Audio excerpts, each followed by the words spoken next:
Hello there. Good morning, good afternoon, good evening, wherever you are. I'm Ryan in Singapore. Welcome to the mindfulness practice. And also to talk about this topic, which I like to talk about, which is the 10 Bulls of Zen. The inspiration, and I'll try to keep the intro short today since I've kind of done the same intro a few times now. We did a few weeks ago a session about taming your elephant, talking about how the mind can be like a wild animal, and that one way to think about the mind is like an elephant, and like how do we tame an elephant and use it for work? Well, one way is that you tie the elephant to the tree, and when we tie the elephant to the tree, the elephant first struggles, has a really hard time being there and knowing that it's stuck, until eventually, maybe a few hours later, the elephant calms down, realizes that there's no more point in fighting any longer because it is here, it is tied to the tree, and that is the kind of the first step. And so in this example, in this analogy, the elephant is our mind, the tree is our body or our point of our object of focus for our meditation, and the rope in between is our mindfulness. So our mindfulness keeps us attached in the present moment. And as we do that, as we begin, our minds fight violently against trying to stay present, as we're so accustomed to thinking and getting caught up in our thoughts and being controlled by our emotions. And as we practice mindfulness, we drop more into the present moment. And, as transitioning into the 10 Bulls of Zen, we start to see our own true nature. We start to see ourselves without our own perceptions clouding it. And I think that's it's a really interesting thing that can happen as we do our meditation practice. We start to see ourselves more clearly, and we can maybe have a little bit of compassion towards ourselves as we see our own human failings with a bit more clarity. And we see our thoughts as they come and go, and where do thoughts come from? We get to examine and observe a lot of this as we practice our meditation. So we've gone through, I think, let's see, three. Is this the third bull today? Yeah, it is. Today's the third bull, which is perceiving the bull, the third step in this process. So I tend to find that these two things are correlated, the taming of the elephant analogy, which I first heard in Thailand, and also the taming of the bulls. But I think the taming of the bull is a more detailed steps of what happens as we continue our meditation practice. And I tend to think of, sometimes we talk about the bull being the true nature. Somehow yes, it's about true nature, but I think that as I practice, I find it more of the stillness of the mind. The more my mind is able to stay on my breath, on the object, the less that my mind is moving around, the more we're moving down that path. And maybe you'll see as we go through today and subsequent days, just how this kind of correlates, and discovering what it means for you. That you don't need to interpret this exactly the same as everybody else. And I think that's kind of one of the joys of Zen as well, is that I know Zen is attached to Buddhism, but at the same time, there's an invitation to question, that we can examine and learn these topics on our own.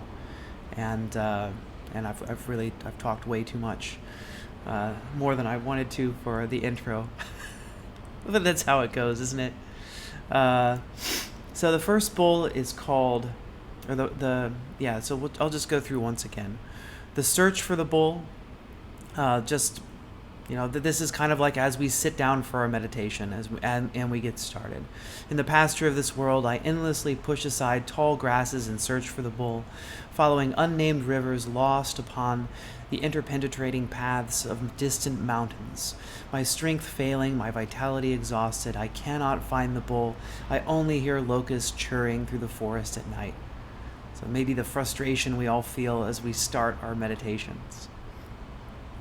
The second piece, discovering the footprints. Along the riverbank under the trees, I discover the footprints. Even under the fragrant grass, I see his prints. Deep in remote mountains they are found. These traces no more can be hidden than one's nose looking heavenward.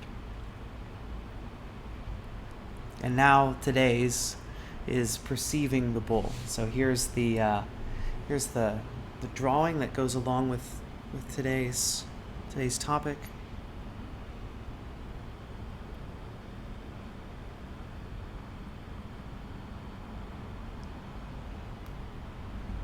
I'll read the poem that goes with it here. I hear the song of the nightingale. The sun is warm, the wind is mild, willows are green along the shore. Here no bull can hide. What artist can draw that massive head, those majestic horns? The comment from Zen Flesh, Zen Bones is this: when one hears the voice, one can sense its source. As soon as the six senses merge, the gate is entered. Wherever one enters, one sees the head of the bull. This unity is like salt in water, like color in dye stuff. The slightest thing is not apart from self. And one more piece of commentary. Our perceiving the bull with those majestic horns, it comes with the realization that that entrance is everywhere, always just in front of you. One more little quote that goes along with this. On I searched, into the mountains and along the river banks, but in every direction I went in vain. Who would have suspected that it was right here where I stood, that I needed only nod my head and my true self would appear before me? So, there you go. That's the poetry that goes along with this picture today. And I think that's really interesting, right? And it's everywhere. We can get this perception of true self anytime, anywhere, and through our mindfulness practice. And I think that's one of the main things that I always want to teach, is to remind you to bring mindfulness into your daily life. That you can, especially the more you practice, the more you spend your time in your dedicated practice, the longer we sit on our cushions, the more time, and really it is a lot about patience and persistence. The more time we spend, the more easily that we can move into bringing mindfulness into our daily lives. And that, this observation, for me, I think one of the huge benefits of mindfulness is observation of thoughts, is that, seeing my thoughts when they're coming and going, because especially in times of stress, I find that if I'm not aware of my thoughts, then I simply do without thinking about what I'm doing, right? It's like without thinking about thoughts. So I end up getting an additional level of perception with my mindfulness practice, and it gives me that ability to go, is this really what I want to be doing now? And to go one more step, at least for me, what these 10 bulls mean is that progression towards a more concentrated mind. So as we're getting more focused on the breath, as our thoughts are kind of naturally subsiding, as we start to see our thoughts forming, as we see pre-thoughts before our actual thoughts start coming into mind, there is a kind of peace that shows up. And if you've done it before, if you've started to get into, if your mind has started to calm down, it is like that glimpse, and you go, oh, I see it. It's there in the distance. I can see that kind of perception of true self that's coming, the kind of clarity that is just beyond the horizon, and that's really that kind of this first glimpse of the bull. and how nice it can be. I think I do, excuse me, always try to remind everybody to not strive towards a goal in practice, to allow the practice to happen. Just like taming the elephant, you don't have to do anything. Once the elephant's tied to the tree, what you need to do is wait. Just wait. As long as you can wait and be patient, eventually this kind of perception, this kind of observation of true self starts to naturally bubble up. So that's perceiving the bull. We'll come back to that. We'll come back to talking about it a bit more later, but let's get into our practice today. So feel free to get comfortable, sit up straight and tall.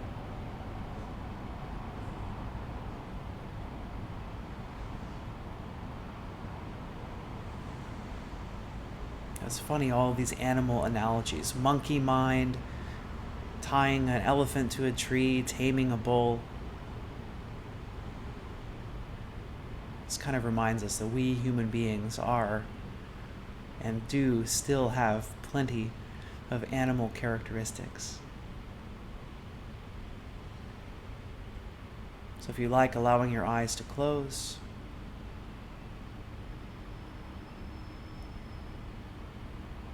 bringing your back away from your backrest if that's possible for you, so that you can maintain alertness.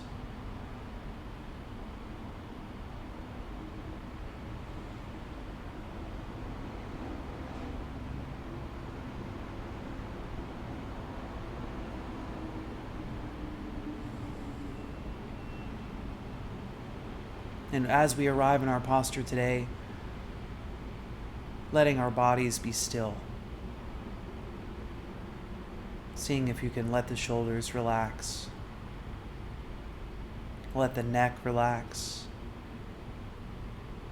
Let the lower back relax. Let the face relax.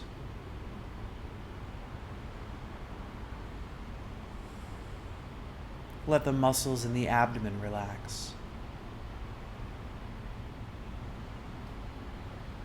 And see if you can, with your attention at the abdomen, just notice the breath.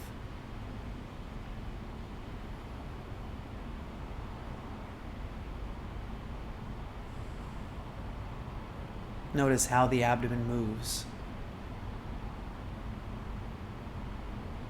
Expanding as you breathe in, contracting as you breathe out.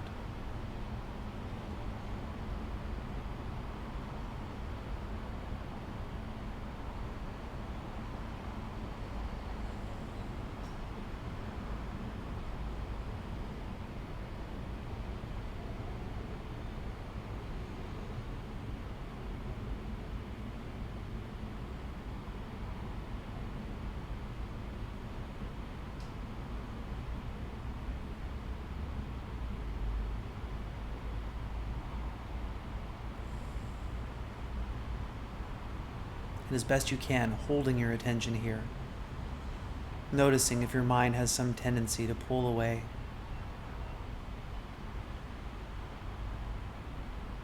Each time your mind wanders, recognizing that this is a part of the process, that we can gently let go of whatever it is that distracted us and come back to the belly.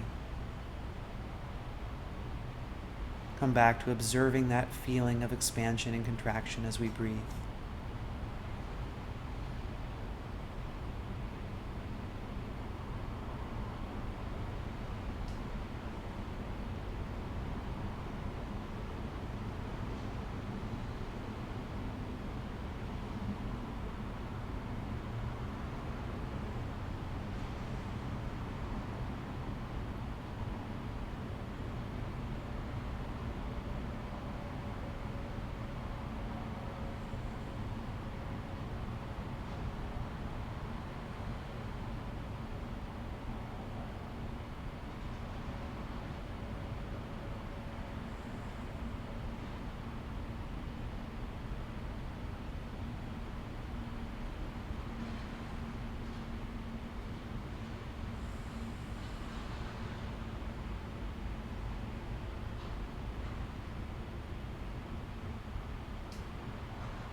noticing the pace of the breath, remembering that you don't need to control your breath in any way.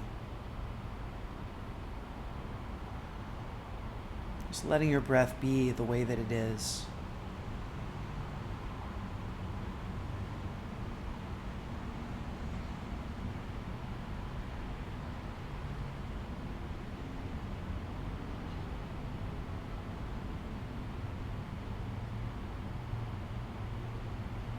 Simply observing.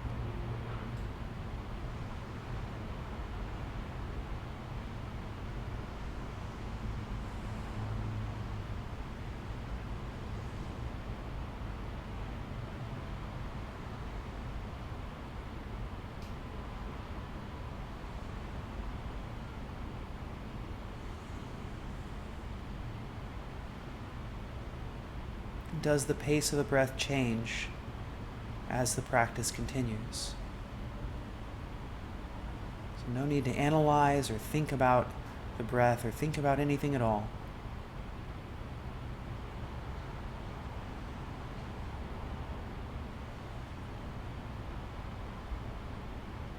Only observing that expansion as you breathe in, the release as you breathe out.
Have you managed to keep your attention fully at the abdomen?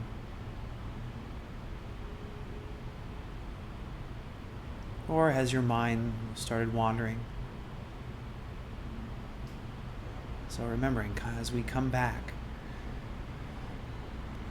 check the posture. Sit up straight again. The body and the mind are connected. The posture will have an effect on the mind. As we restart our practice, this is the beginning. The past is gone. Focus the mind once again on the abdomen.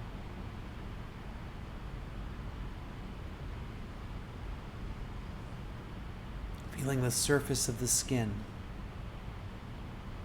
as it stretches out on the inhale,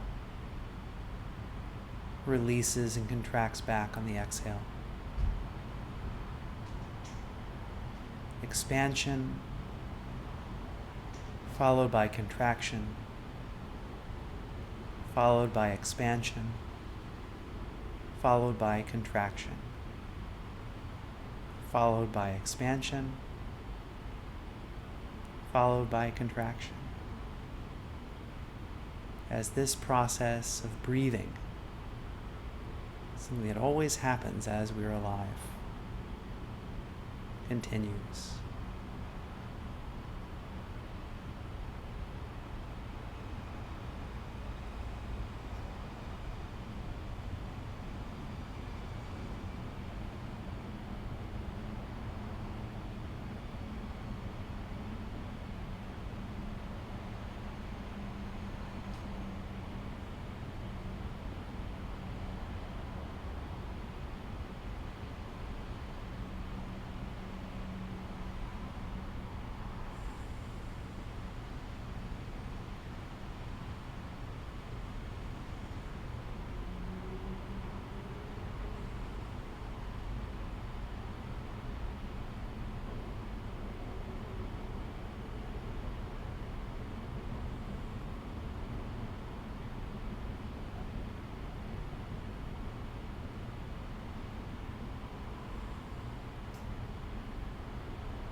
Now the time has come for us to draw our practice to its close.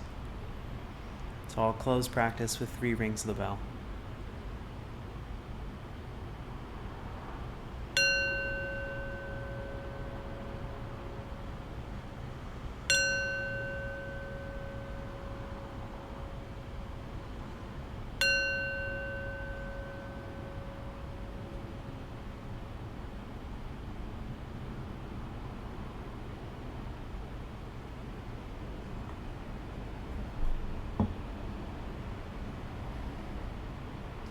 Okay. Thanks, everyone. Thanks for practicing with me. And thanks for taking this time for yourself. I think that doing practice like this, having a dedicated practice really is, I think, irreplaceable when it comes to bringing mindfulness into daily life. Just so much for me comes up when I'm practicing. I see what a wild animal my mind is. And I think that this process really does help in these hard times, right? And a lot of times in stressful situations, we don't know what we're doing. We just act based on based on habit, based on impulse. And I think mindfulness gives us that extra space. That's the Viktor Frankl quote. Between stimulus and response, there is a space. In that space is our power to choose our response. And in our response lies our growth and our freedom. So keep practicing. And eventually you'll catch a glimpse of the bull. And who knows, maybe even catch it and tame it, which are the next 2 bulls in our series of the 10 bulls today. Our series of the 10 bulls that we're going through, which is taking a long time now that I'm not broadcasting every day. Yeah, Anna, almost falling asleep. This is common, right? It's very common. The 2 most common kinds of things that happen for meditators is, over here we get super relaxed and we almost fall asleep, which is one of the reasons why we choose a posture that's sitting up tall. And the other side is being overly distracted, super agitated. So, it's kind of hard. We have to find a balance between these 2 things. Dirk says, the attitude is connected with the brain. In what way? I'm not sure I understand this question. Which attitude are we talking about?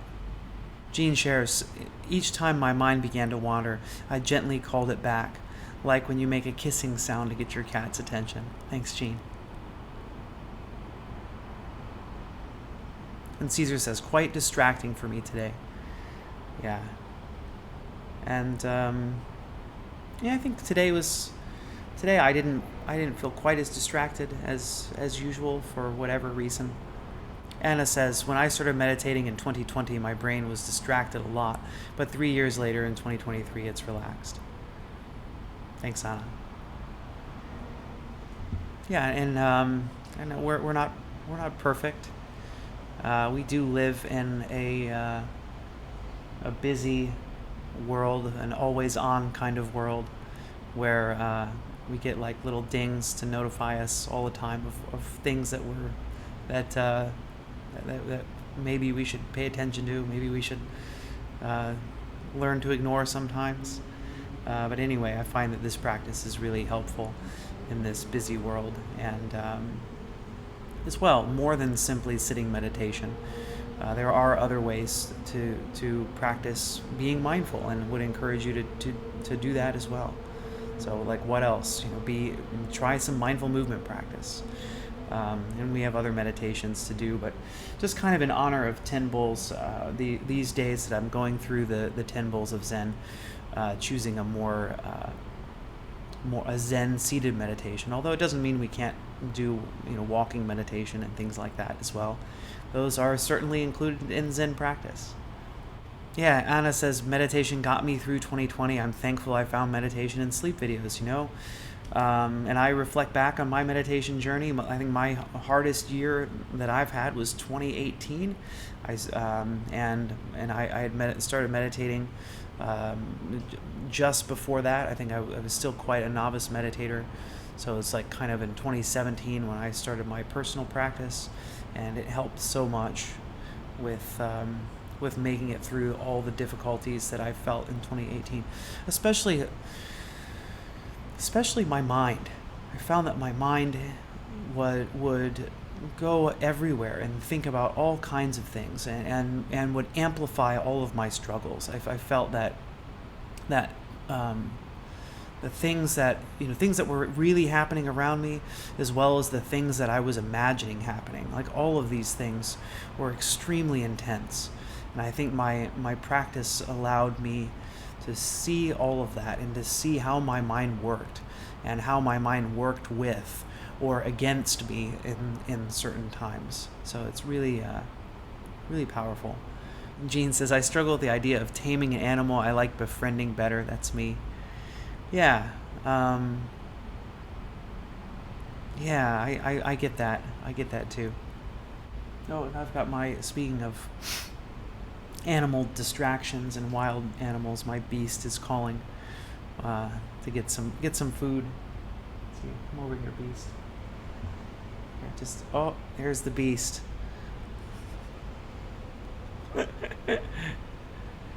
All right, I'll be back on Thursday we'll do the next piece, which is catching the bull.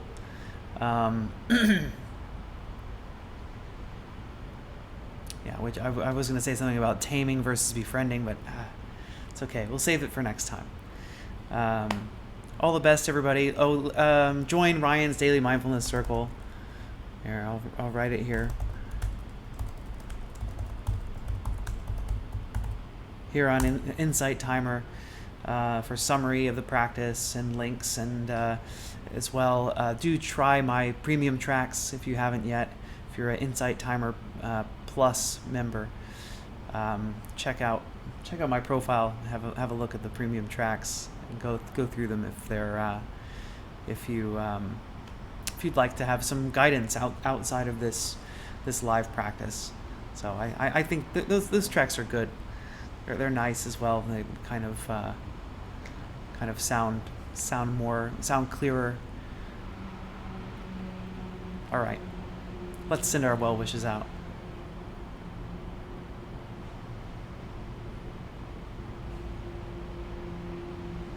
May I be happy and peaceful. May all of you watching, listening, wherever you are, I wish you all happiness and peace. And may all sentient life in this universe be happy and peaceful.